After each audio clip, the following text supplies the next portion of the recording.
This is Dan Diggs here reporting for Press for Truth, and the bikers are coming this weekend, ladies and gentlemen. This is the official Rolling Thunder Ottawa website. Of course, this is a number of bikers who are planning on rolling on into Parliament Hill this weekend, as we see here, Rolling Thunder event to bring hundreds of motorcycles to downtown Ottawa. Now, obviously, I'm sure everybody remembers the Truckers for Freedom, who organized a huge protest against vaccine mandates and supply chain shortages to come, and that essentially sparked a global movement all around the world. Well, we all know how that turned out. As the Emergencies Act was invoked, bank accounts were frozen, so Press for Truth went to Ottawa to document probably one of the most historic protests in the history of the nation's capital, videotaping the violent clampdown on these peaceful protesters. So now we have the Rolling Thunder bikers who are about to roll into town this evening and tomorrow morning. So we're going to take a look at what that may look like and what may come of that. So we're going to look at their official statement here that they recently released to just see exactly where they're coming from. Also, we're going to take a look at these counter protesters, I guess you could call it, but not exactly. Here we see this guy. I have my van packed, heading up to the Wanker Biker Rally, soon to be known as Ottawa Eggfest. # Rolling Thunder terrorists. Well, no, I think the only one doing anything kind of terrorizing is this threats of assault. So we're going to cover that, as well as this, guys. Justice Minister has just invoked cabinet secrecy around the use of the Emergencies Act. So we're going to talk about all that and much, much more in this video, guys. But before we do, I'd ask that you check me out here at pressfortruth.ca/donate if you appreciate my efforts to bring you this information. Here you can do PayPal. You can do Bitcoin by clicking on that banner. You can do other cryptocurrencies by clicking there. You can join me on Subscribestar. It's a great Patreon alternative since I've recently been kicked off of Patreon. Here's where you can also sign up for a monthly reoccurring contribution where it goes directly to me and not through some third party. You can also send directly to me with an e-transfer to dan@pressfortruth.ca, or if you prefer to keep it old school and you like cash or checks or simply just words of encouragement as well, you can send all of that to my P.O. box. Links are located in the description below. Thank you so much to everybody who has contributed to my efforts over the years to bring you this information. All right, guys, so this is the official Rolling Thunder Ottawa website. Let's take a look at the schedule of events for this evening. It starts off tonight, 6 p.m. at Parliament Hill. An FCC rally in March, followed by an after party. And then tomorrow morning, it kicks off 9 a.m. Bikers mustered at St. Laurent Shopping Center. 10 a.m. they have a service at the War Memorial. 11 a.m. the bikers roll out to the War Memorial.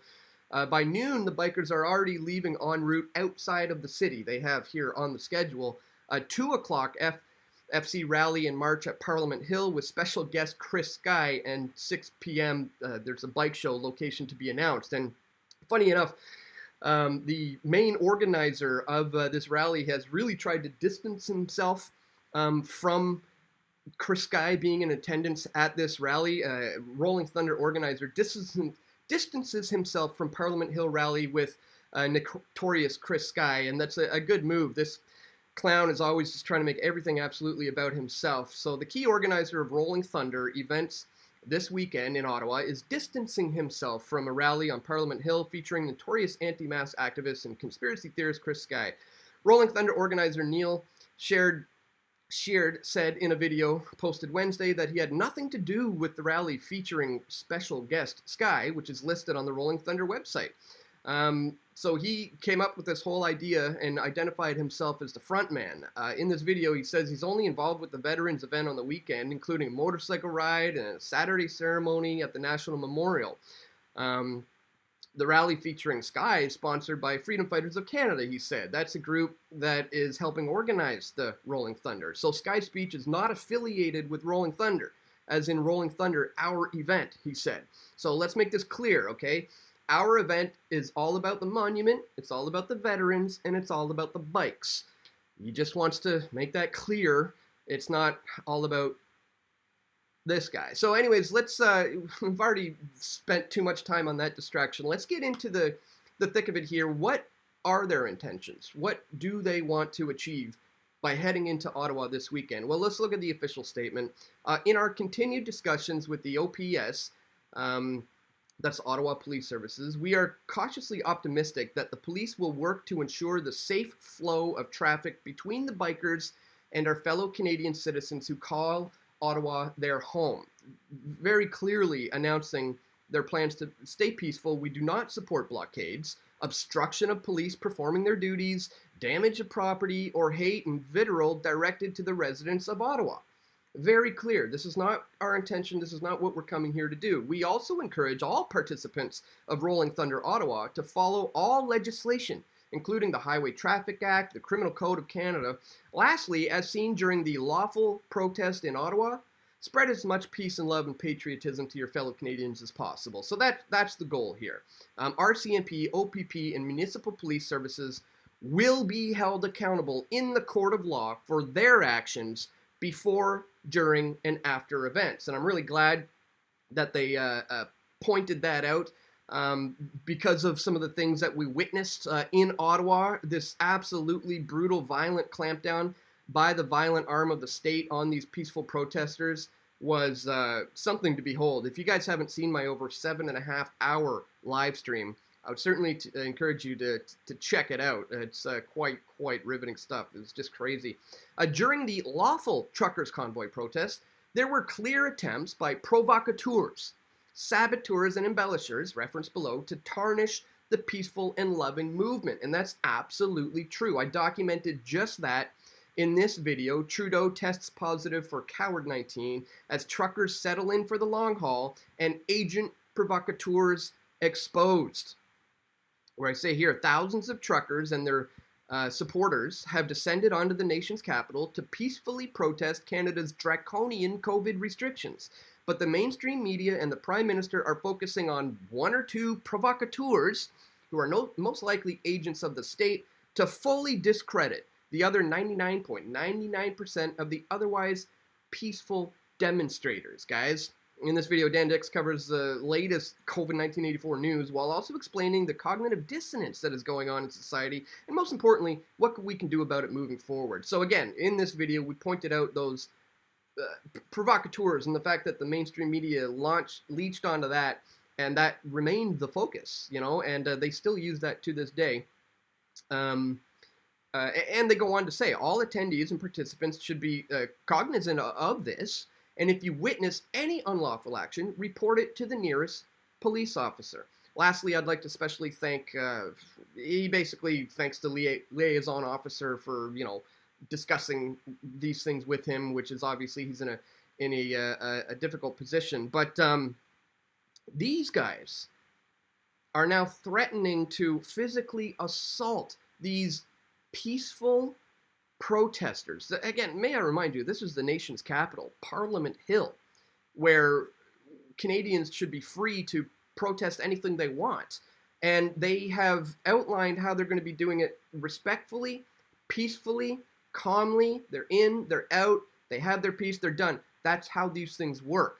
Well, this guy is going to take it upon himself to physically assault the truckers. As we see here, this is an actual threat of assault. This is from Sheila Gunn Reid. This is an actual threat of assault against Rolling Thunder.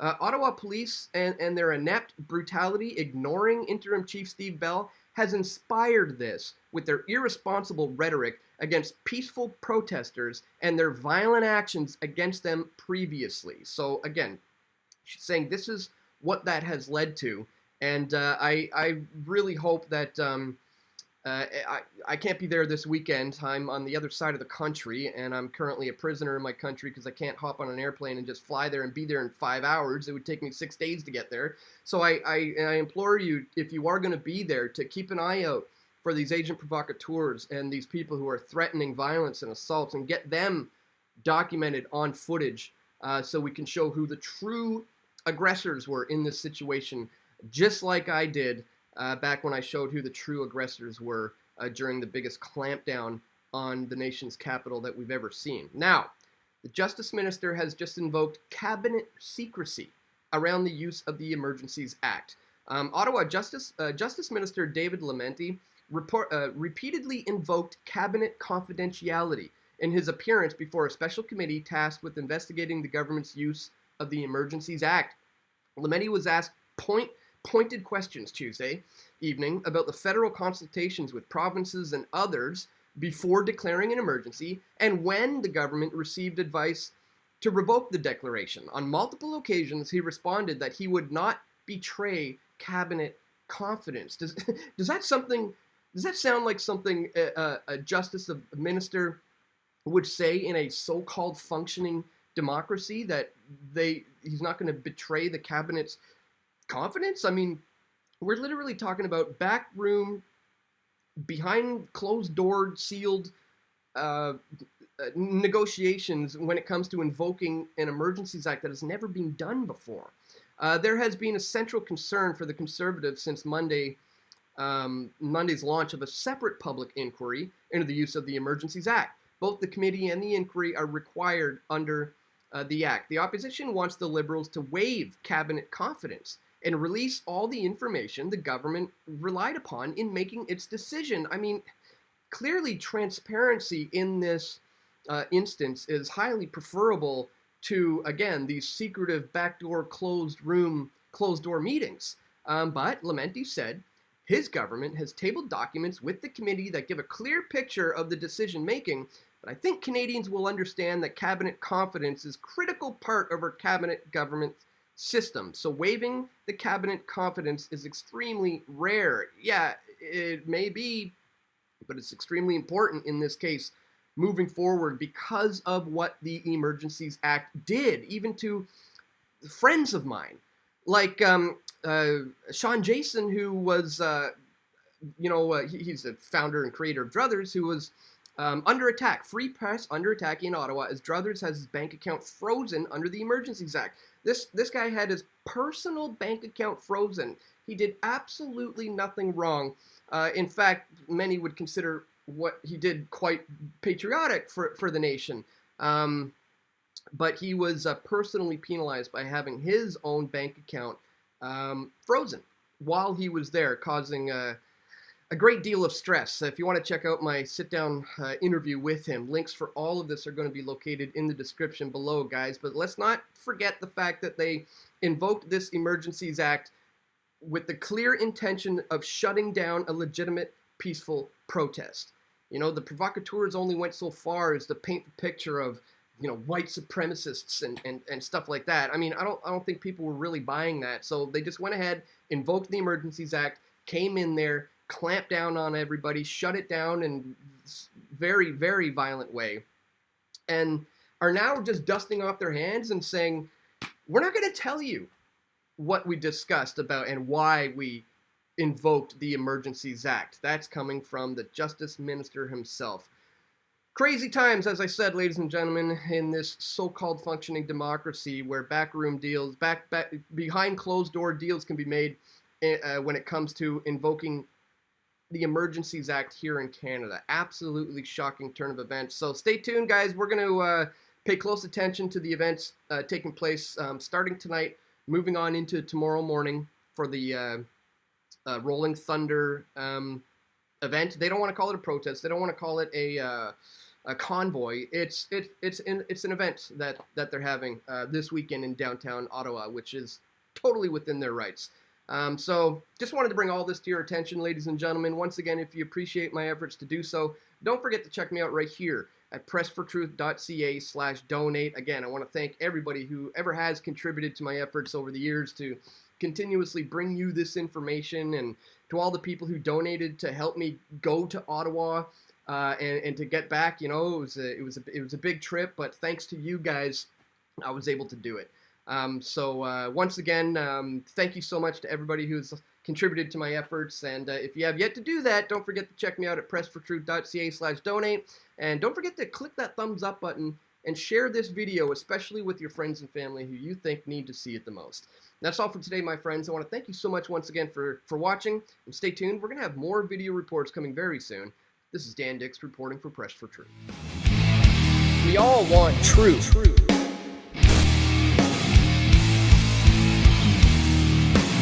truth will set you free, free, free.